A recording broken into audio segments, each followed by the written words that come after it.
नमस्कार, स्वागत है आपका आपके अपने चैनल उज्जवल जीके में और मैं हूं सीमा तेजस। आज का हमारा टॉपिक रहने वाला है एनसीईआरटी सार संग्रह के अंतर्गत अकबर, जिनका कार्यकाल था 1556 से 1605 ईस्वी। देखिए, कक्षा 6 से 12 का एनसीईआरटी सार संग्रह हम पढ़ रहे हैं। आज की जो हमारी क्लास है 27वीं क्लास है। इससे पहले की वीडियोस अगर आप देखना चाहते हैं तो आप उज्जवल जीके की प्लेलिस्ट में जाकर देख सकते हैं। वैसे अकबर मैंने डिटेल में करवाया हुआ है भारतीय इतिहास में, तो आप वहां से भी पढ़ सकते हैं। तो चलिए पढ़ना शुरू करते हैं। अकबर। 15 अक्टूबर 1542 को अकबर का जन्म किसके यहाँ हुआ था? तो अमरकोट के राणा वीर साल के महल में अकबर का जन्म 15 अक्टूबर 1542 में हुआ। हुमायूं के असामयिक मृत्यु के पश्चात अकबर का राज्याभिषेक कहां पर किया गया? कलानौर, पंजाब में हुमायूं के मृत्यु के पश्चात अकबर का राज्याभिषेक किया गया। अकबर ने अपने संरक्षक बैराम खां को खाने खाना की उपाधि प्रदान की थी और इनका पुत्र था अब्दुल रहीम खान खाना। अकबर ने सर्वप्रथम वैवाहिक संबंध किस राजपूत वंश से स्थापित किए? कछवाहों से। ठीक है।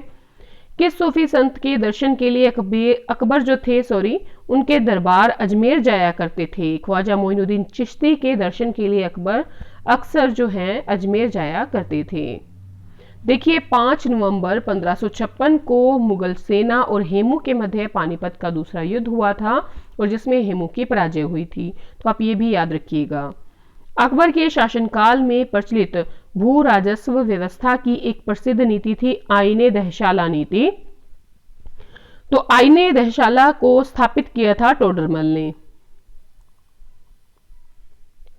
अकबर द्वारा सभी धर्मों में सामंजस्य स्थापित करने के लिए 1582 में दीन-ए इलाही की स्थापना की गई थी। दीन-ए इलाही को स्वीकार करने वाला एकमात्र हिंदू था बिरबल। देखिए, महाभारत का जो फारसी अनुवाद है वो रज़्मनामा के नाम से फैजी के नेतृत्व में किया गया था अनुवाद, जिसमें बंदायूनी भी शामिल था। तो ये भी याद रखिएगा। 1578 में अकबर द्वारा इबादत खाने की स्थापना जो है वो फतेहपुर सीकरी में की गई थी। अब हम अकबर की विजय देखेंगे।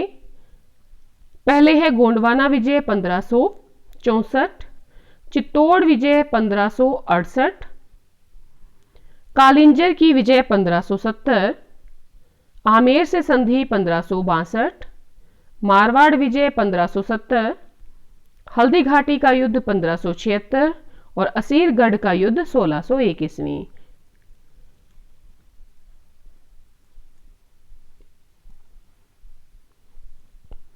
देखिए, अकबर के नवरत्नों में एक तानसेन भी थे जो कि जिनके गुरु थे गुरु हरिदास। ठीक है, संगीत आचार्य गुरु हरिदास, और उनकी जो कर्म स्थली थी वो वृंदावन थी। तो ये भी याद रखिएगा। अब अकबर के समकालीन शासक हम देखेंगे। इंग्लैंड में थी महारानी एलिजाबेथ और इनका कार्यकाल था 1558 से 1603 ईस्वी। बात करें फ्रांस की, तो फ्रांस में अकबर के समकालीन शासक थे हेनरी चतुर्थ और इनका कार्यकाल था 1553 से 1610 ईस्वी।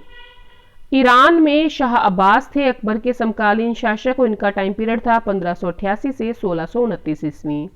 रूस की बात करें तो यहाँ पर थे जारीबान बेसिलिएविच और इनका कार्यकाल था 1530 से 1583 ईस्वी।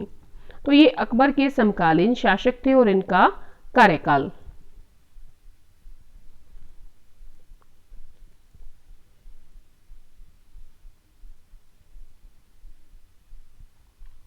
आगे बढ़ते हैं। अकबर ने बंगाल और बिहार को किस वर्ष मुगल साम्राज्य में सम्मिलित किया? तो 1576 में। किस मुगल शासक के विरुद्ध जौनपुर से फतवा जारी किया गया था? तो अकबर के विरुद्ध जौनपुर से फतवा जारी किया गया था। अकबर द्वारा श्रेष्ठतम इमारतें फतेहपुर सीकरी में निर्मित करवाई गईं।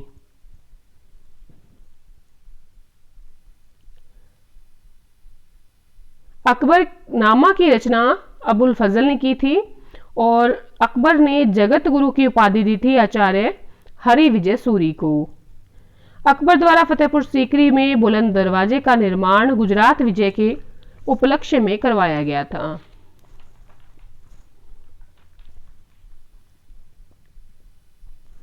अमेरिका की खोज का उल्लेख किस मध्यकालीन भारतीय लेखक ने किया है? अबुल फजल ने। अब हम बात करेंगे अकबर की महत्वपूर्ण कार्यों की। तो सबसे पहले दास प्रथा का अंत 1562 में, अकबर को हरमदल से मुक्ति मिली 1562 में, तीर्थ यात्रा कर की समाप्ति 1563 और जजिया कर की समाप्ति 1564। राजधानी को आगरा से फतेहपुर सीकरी स्थानांतरित किया गया 1571 में।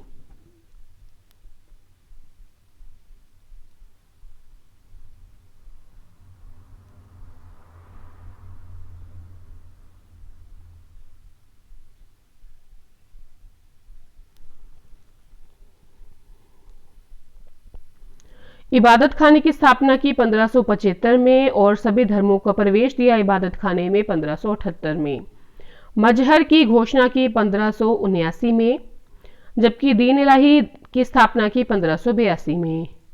इलाही संवत की शुरुआत की 1583 ईस्वी में और राजधानी लाहौर स्थानांतरित की 1585 में।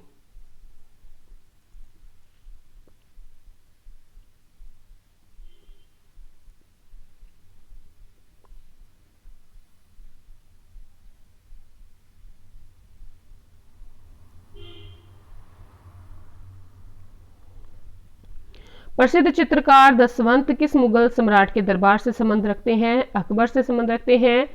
जब्ता प्रणाली किस मुगल शासक के द्वारा प्रारंभ की गई? अकबर द्वारा। देखिए 1576 ईस्वी में मेवाड़ के शासक महाराणा प्रताप और अकबर के सेनापति मानसिंह के मध्य हल्दी घाटी का युद्ध हुआ, जिसमें महाराणा प्रताप की पराजय हुई। वर्ष 1601 में अकबर ने अंतिम सैन्य अभियान किया था असीरगढ़ के किले खानदेश में।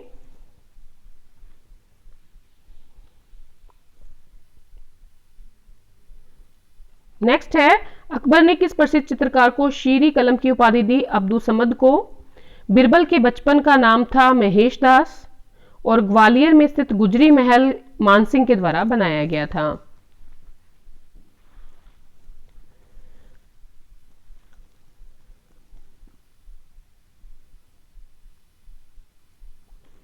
अकबर के दरबार में आने वाला पहला अंग्रेज था रोल्फ फिंच। अकबर ने जरी कलम की उपाधि दी मोहम्मद हुसैन को। लीलावती नामक गणित की पुस्तक का फारसी में अनुवाद किया फैजी ने।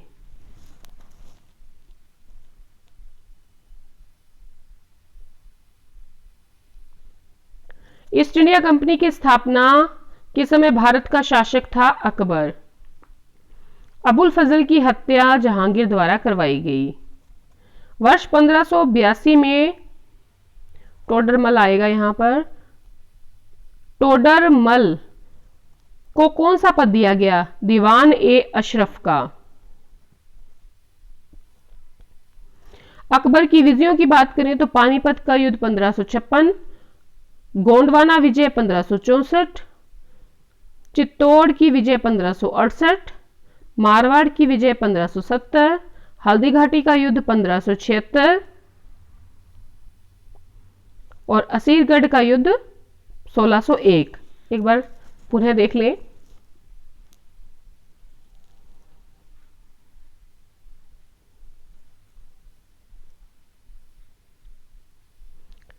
नेक्स्ट है अकबर के नवरत्न। बिरबल की बात करें, नवरत्नों में सबसे बुद्धिमान माने जाते थे। जन्म 1528 में कालपी के एक ब्राह्मण परिवार में हुआ था।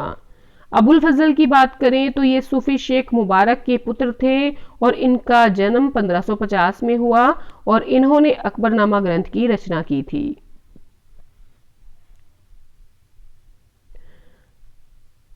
अकबरनामा की भी रचना की थी और इसके अलावा इन्होंने देखिए आईने अकबरी जैसे महत्वपूर्ण ग्रंथों की भी रचना की थी। फिर है तानसेन। मिर्जा तानसेन का जन्म ग्वालियर में हुआ था और इनको रामतनु पांडे भी कहा, इनका जो नाम था रामतनु पांडे था। ठीक है, मिर्जा तानसेन का जन्म ग्वालियर में हुआ। संगीत कला में अत्यधिक निपुण थे। तानसेन को संगीत सम्राट भी कहा जाता है और अकबर ने इन्हें कंठाभरण वाणी विलास की उपाधि से सम्मानित किया था। अब्दुल रहीम खान खाना की बात करें तो ये बैराम खान के पुत्र थे और इन्होंने तुर्की में लिखे बाबरनामा का फारसी में अनुवाद किया था। अकबर ने इन्हें खाने खाना की उपाधि से सम्मानित किया था।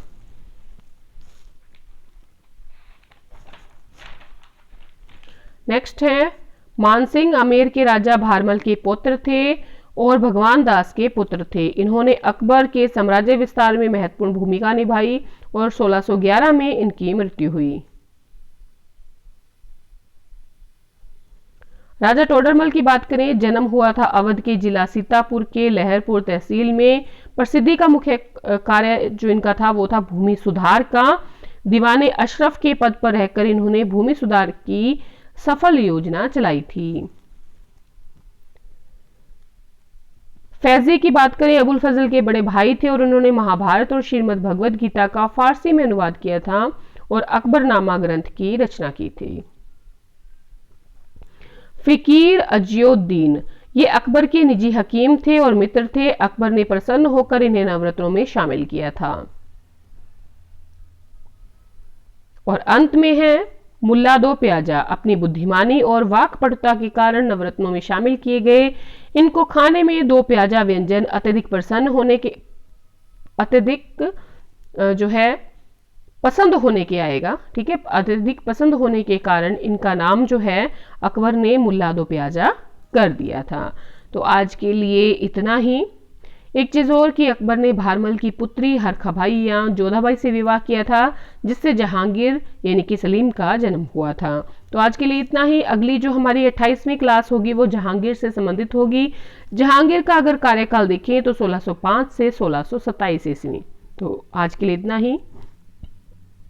धन्यवाद अंत तक बने रहने के लिए।